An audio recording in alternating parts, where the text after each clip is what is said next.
আমি প্রথমেই মাননীয় বিরোধী দলীয় নেতা এবং বিরোধী দলীয় সকল মাননীয় সংসদ সদস্যবৃন্দকে ধন্যবাদ জানাচ্ছি।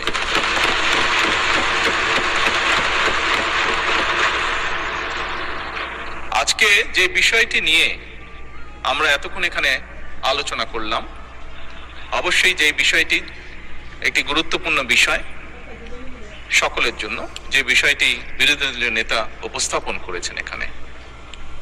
মাননীয় স্পিকার, আজকে এই মুহূর্তে আমরা যেই সংসদে দাঁড়িয়ে আছি, এই সংসদটি বহু শহীদের রক্তের উপরে প্রতিষ্ঠিত। এই সংসদটি বাংলাদেশের মানুষের আগামী দিনের ভবিষ্যৎ, সুন্দর একটি ভবিষ্যৎ কিভাবে প্রতিষ্ঠিত হবে, বাংলাদেশের মানুষের সেই আশা আকাঙ্ক্ষার